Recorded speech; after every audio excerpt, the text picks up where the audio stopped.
जय भीम आर्मी।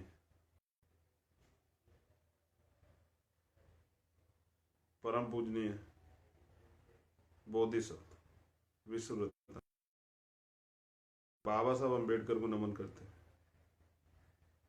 सदगुरु रविदास जी महाराज, भगवान वाल्मीकि महाराज, गुरु नानक देव, संत कबीर, संत नामदेव, गुरु घासीदास जी,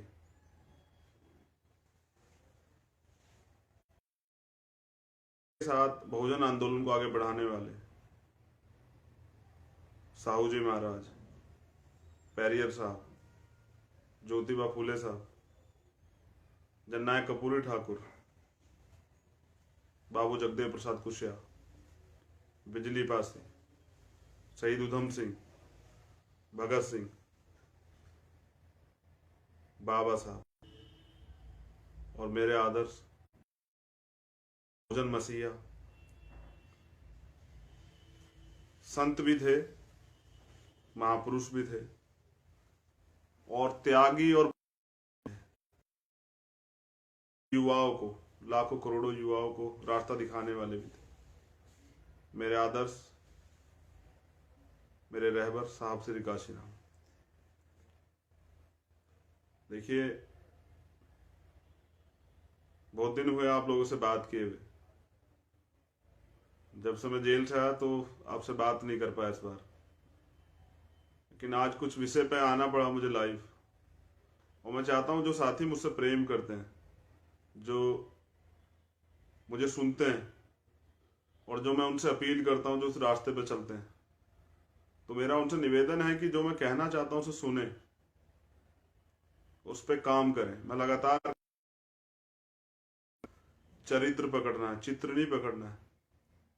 चरित्र क्या कि उनका जीवन जो काल जो रहा, उन्होंने जिस तरह के आदर्श स्थापित किए, बाबा साहब जैसा कोई दोबारा नहीं हो सकता है। तो उनकी उंगली का एक इशारा भी है। उंगली जो आप देख रहे हैं ना, ये उंगली इशारा करती है संसद की तरफ जाकर उस पर कब्जा करने के। लेकिन आज तो हमारा राजनीतिक प्रत्यय शून्य हो गया। खैर छोड़िए, वो बहुत बड़ा इशू है। अभी जो जरूरी इशू है उन पे बात कर लें। सबसे पहले तो मुबारकबाद उन साथियों को जिन्होंने आज सहारनपुर में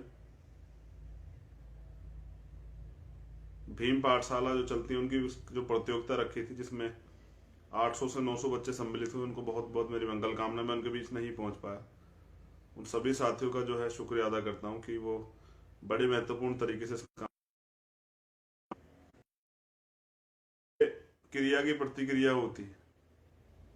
जिस तरह से सरकार एजुकेशन को खत्म कर रही है, शिक्षा का निजीकरण कर रही है, शिक्षा को बेच रही है, और एकमात्र हथियार है हमारे पास लड़ने के लिए शिक्षा।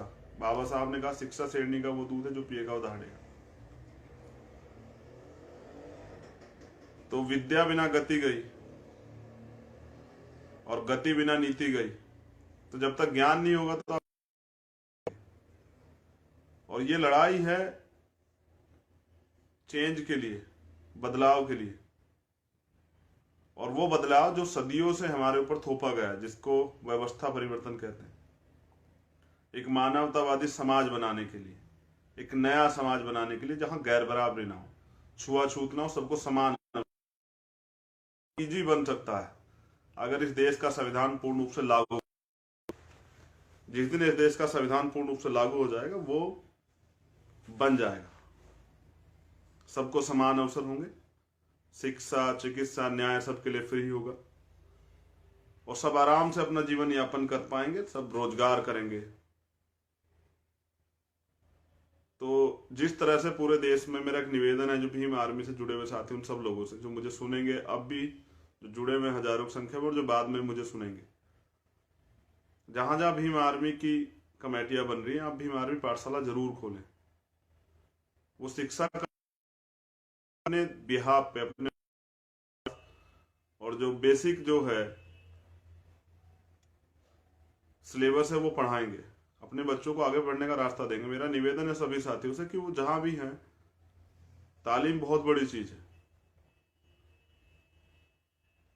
तो शिक्षा से ज्ञान प्राप्त होता, आगे बढ़ने का रास्ता प्राप्त हो, तो शिक्षा जरूर दें। और शिक्षा देने से कम नहीं होती, बांटने से बढ़ती है। ये एकमात्र ऐसी चीज है जो बढ़ती है। तो मेरा साथियों से निवेदन है कि भीम आर्मी पाठशाला जरूर चलाएं और अपने बच्चे को वेल ट्रेंड करें, खूब पढ़ाएं और पढ़ के आगे बढ़ने का रास्ता दें। पढ़ना बहुत जरूरी है। अगर आज हम सब लोग बोल पाते हैं तो ये बाबा साहब ने हमें पढ़ने का अधिकार दिया भारत के संविधान में, उसी की वजह से। और इससे बहुत लोगों को दिक्कत है, लेकिन हमें लोगों की दिक्कतों पर ध्यान नहीं देना, अपने काम पे ध्यान देना। हमारी लड़ाई दूसरों को गाली देने से, इस देश के ब्राह्मणवाद को गाली देने से खत्म नहीं होगी, अपनी मुक्ति के रास्ते ढूंढने से खत्म होगी। तो मेरी सभी साथियों को मंगल कामनाएं। और अपनी पाठशालाओं में ये जो माहौल आज चल रहा है, जिस रोज बहनों का, बेटियों का रेप हो रहा है, बेटी बचाओ बेटी पढ़ाओ के खोखले नारे देने वालों का की जो पोल खुल रही है, जिनसे बेटियां सुरक्षित नहीं है, जिनके राज में, ऐसी सरकारों से मैंने कहा था कि वो कुर्सियां खाली कर देंगे, उनसे सुरक्षा नहीं हो रही बेटियों की। बैरियर साहब, जिनके लिए रामदेव बोल रहा था, वैचारिक आतंकवादी जो बता रहा था, और वो इसलिए चिढ़ता है कि उन्होंने जो बात कही वो सत्यता है। पुरुष प्रधानों को लगती है बुरी बात। आज मैंने ट्विटर पे उनको कोट भी कराया था, जो उन्होंने कहा था, उनके स्टेटमेंट को कोट कराया था कि जब तक एक स्त्री आधी रात को आराम से ना घूम पाए और सुरक्षित ना महसूस करे, तब तक मैं नहीं समझता कि सभ्यता का विकास हो रहा, समाज का विकास हो रहा। और आज ऐसा ही तो है, जगह जगह पर बहनों की, बेटियों के रेप की खबरें आ रही। सरकार के पास कहने को कुछ नहीं। कि अपनी बहनों को, अपने भाइयों को सुरक्षा की ट्रेनिंग जरूर दें। से कमजोर नहीं है, वो अपनी सुरक्षा स्वयं कर सकती है। हम लोग के लिए खड़ा किया है और इसे आखिरी दम तक हम लोग लड़ते रहेंगे। लेकिन मैं बहनों से भी चाहता हूं, जो बहनें हमें सुनती है, हमें फॉलो करती हैं, वो आत्म सुरक्षा के लिए सीखें, मजबूत बने। पढ़ाई तो करें लेकिन अपने शरीर को भी मजबूत रखें। ये एजुकेशन खत्म करेंगे हम भीम आर्मी पाठशाला के बेस पे अपने समाज को आगे बढ़ाने का, पूरे बहुजन समाज को आगे बढ़ाने का और पढ़ाने का काम करेंगे। और जो कमजोर श्रवण समाज के बच्चे, वो भी आके हमारी पाठशाला में पढ़ सकते हैं, क्योंकि मानवतावादी हमारे दरवाजे की। बाबा साहब ने संविधान सबके लिए दिखा और सबको अधिकार दी। मैं ये भी चाहता हूं, एक मामला हुआ हरियाणा में, भीम आर्मी टीम समाज के लोग लगे रहे, उसका परिणाम हुआ कि 6 कल और 5 आज, 5 कल और 6 आज 11 लोग अरेस्ट हुए, उन पर मुकदमा दर्ज हुआ, उनको जेल भेजा गया।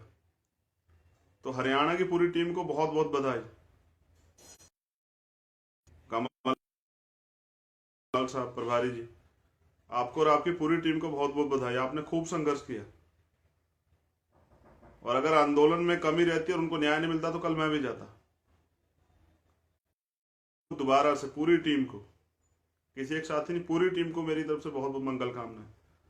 आपने आज बहुत गर्व महसूस करा दिया हमारे उस परिवार को, कपिल भाई को न्याय दिला के।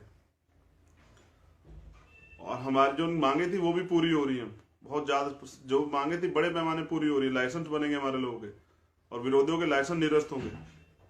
मैंने एक बार पहले भी कहा था कि आप लोग अपने लाइसेंस बनवाइए, जो लोग मजबूत लोग हैं वो असला के लाइसेंस बनवाएं और अपने पास हथियार रखें अपनी सुरक्षा के लिए। अगर आपके पास हथियार होंगे तो आप अपने लोगों की सुरक्षा कर सकते हैं और अपनी सुरक्षा भी कर सकते हैं। जीवन बाबा साहब ने जीने के लिए दिया है, अन्याय के विरुद्ध लड़ने के लिए दिया, आगे बढ़ने के लिए दिया है। तो अपने जीवन की सुरक्षा के लिए असलों के लाइसेंस लीजिए। मेरी बहुत बहुत मंगल कामना दोबारा से हरियाणा की टीम को। रिजर्वेशन और जिस तरह से स्कॉलरशिप पे कटौती की जा रही थी, जिस तरह से हमारे साथी कमल भाई और मंजीत भाई को जबरन बंद किया गया, सीएम भाई को, उनके लिए जो आंदोलन टीम कर रही है, अभी यूपी में भी हम लोग स्टार्ट कराने वाले, मध्य प्रदेश की टीम कर चुकी है, जल्दी हमारे साथी हमारे बीच होंगे, बहुत जल्द हमारे भाई हमारे बीच होंगे। तो महक भाई को और उनकी पूरी टीम को, जिलाध्यक्ष प्रमोद महाजन को, मुन्नीलाल भाई को और उनके सभी साथियों को, जिन्होंने हमारे अधिकारी कर्मचारियों के सहयोग के लिए, प्रमोशन में रिजर्वेशन का बिल पास कराने के लिए जो गवर्नमेंट से कि वो इस पे अध्यादेश ज्ञापन दिया है, उसके अलावा जो जहां जहां उत्तराखंड में जैसे बताया जा रहा है कि हाईकोर्ट ने ऑर्डर किए और वहां कुछ लोग दबाव बना रहे, तो हमारे साथी भी जो हैं आंदोलन करके सरकार को चिता रहे हैं, कर्मचारियों को जो है प्रमोशन दिया जाए, तो उनको भी मेरी बहुत बहुत मुबारकबाद, उन सभी साथियों को। और जो जहां भी जिस माध्यम से, जैसे हमारे ये बिहार की टीम, मध्य प्रदेश की टीम काम करे, राजस्थान की टीम काम करे, जैसे 2 अप्रैल के मुकदमे खारिज कराने के लिए राजस्थान की टीम जिस तरह से काम करे, आंदोलन करे, उनको भी बहुत बहुत मुबारकबाद। अनिल भाई, सत्यवान भाई और आपके सब साथी, उस पूरी टीम को, सब लोगों को बहुत बहुत मुबारकबाद। अभी आने वाले समय में जिस तरह से नहीं लिखी जाती, तो हर तहसील पे 2 एडवोकेट, 2 या 3 एडवोकेट बहुजन समाज के वो अपॉइंट करेंगे, तैयार करेंगे, उनको फ्री ऑफ कॉस्ट जो है अपने लोगों के मुकदमे लड़ेंगे और अपने लोगों की एफआईआर लिखेंगे, क्योंकि कोर्ट में एफआईआर टिकती है। बाबा साहब ये कहते थे कि जिस समाज में 10 डॉक्टर, 10 इंजीनियर और 10 वकील तैयार हो जाएंगे, उस समाज कोई छल नहीं सकता, उनको कोई नुकसान नहीं हुआ, उसको कोई आगे बढ़ने से रोक नहीं सकता। लेकिन आज लाखों डॉक्टर हैं, स्पेशल दलितों में, और लाखों इंजीनियर हैं, और जल्दी जो है, मुझे उम्मीद है कि वो हमें निराश नहीं करेंगे, वो हमारी बात को मानेंगे और वो एक बेहतर समाज बनाकर रिजल्ट देंगे। और मेरी अंतिम बात आप सब लोगों के लिए, 6 दिसंबर आ रहा है, महानायक बाबा साहब का परिनिर्वाण दिवस। उस दिन संकल्प जरूर लें, अपने जीवन में एक संकल्प जरूर लें, कोई भी एक संकल्प, कि हमें, जैसे मैं लेके बैठा हूं, कि हमें किसी भी, जैसे मैंने लिया है कि हमें कुछ भी हो जाए, हमें बाबा साहब और साहब काशीराम के कारवे को मंजिल तक पहुंचाना है। इस समाज से छीनना नहीं, समाज को दे के जाना है, और जब तक लहू का आखिरी कतरा, तब तक संघर्ष करते रहना है, और अपने महापुरुषों के आंदोलन को, उनके त्याग बलिदान को व्यर्थ नहीं जाने देना, उसको परवान चढ़ाना है। कि हम अंतिम समय तक पूर्ण निष्ठा के साथ, निस्वार्थ भाव से बहुजन समाज की इस लड़ाई को, अपने महापुरुषों के इस आंदोलन को आगे बढ़ाते रहेंगे, और बाबा साहब के सपनों का भारत बनाने का निर्माण करेंगे, और अपनी मेहनत, अपनी लगन, अपनी ईमानदारी से उसे करके दिखाएंगे। मेरी बहुत बहुत मंगल कामनाएं आप सभी युवाओं को, मेरे सभी साथियों को, मेरी माताओं बहनों को, मेरे बुजुर्गों को। ख्याल रखिएगा, फिर आपसे मुलाकात होगी। जय भीम, जय भारत, जय भीम आर्मी, जय संविधान, जय